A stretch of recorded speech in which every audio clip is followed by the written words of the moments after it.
বাংলা রাজ্যপাল সিভি আনন্দ বোস তৃণমূল কংগ্রেস সাংসদ কল্যাণ ব্যানার্জি রাজভবনে অস্ত্র বিতরণের অভিযোগকে ইডিয়ট গল্পের সঙ্গে তুলনা করেছেন। এরপর রাজ্যপাল আইনগত ব্যবস্থা নেওয়ার বিবেচনায় রয়েছেন। মন্তব্যটি রাজনৈতিক উত্তেজনা আরও বাড়িয়ে তুলেছে। রাজ্যে প্রথম বেসরকারি পশু চিকিৎসক কলেজে খোলা হয়েছে JIS college of veterinary and animal science. ভর্তি হবে নিট পরীক্ষার মাধ্যমে। আপাতত হাওড়া ও হুগলিতে ভর্তি নেওয়া হবে। পশু চিকিৎসক ঘাটতি পূরণে এটি একটি উল্লেখযোগ্য পদক্ষেপ। ভোটার তালিকা সংশোধনের অংশ হিসেবে ইলেকশন কমিশন অফ ইন্ডিয়ার স্পেশাল ইন্টেন্সিভ রিভিশন কর্মসূচিতে নেতৃত্ব দেওয়া হয়েছে রাজ্যে। তবে বুথ লেভেল অফিসাররা অতিরিক্ত কাজের চাপ নিয়ে অভ্যুত্থান করছে।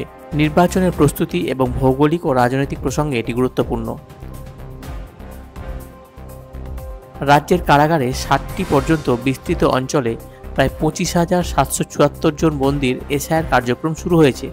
যদিও বন্দীরা ভোট দিতে পারবেন না, তবে ভোটার তালিকায় স্থিরতা আনার জন্য এই উদ্যোগ।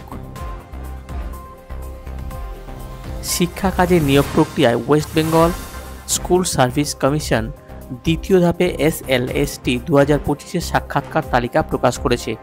20,000-এর বেশি প্রার্থী তালিকায় আছেন। সাক্ষাৎকার ও যাচাইকরণ শুরু হবে 28 নভেম্বর থেকে। একটি গভীররূপে উদ্বেগজনক বিষয় রাজ্যে মাইক্রোফিন্যান্স খাতের ক্রমবর্ধমান ঋণ ও নারীর ঋণগ্রস্ততার সমস্যা উত্থাপিত হয়েছে। অর্থনৈতিক ও সামাজিক নিরাপত্তা প্রেক্ষাপটে বিষয়টি ভাবার মতো। আন্তর্জাতিক প্রসঙ্গে রাজ্যের কাকদ্বীপের এক বধির ও বধির ভাসী মৎস্যজীবী বাংলাদেশির জেলে মৃত্যুবরণ করেছেন। সমুদ্রের সীমা, আইনগত বিষয় ও মানবাধিকার সংশ্লিষ্ট আলোচনায় এটি গুরুত্ব পাচ্ছে।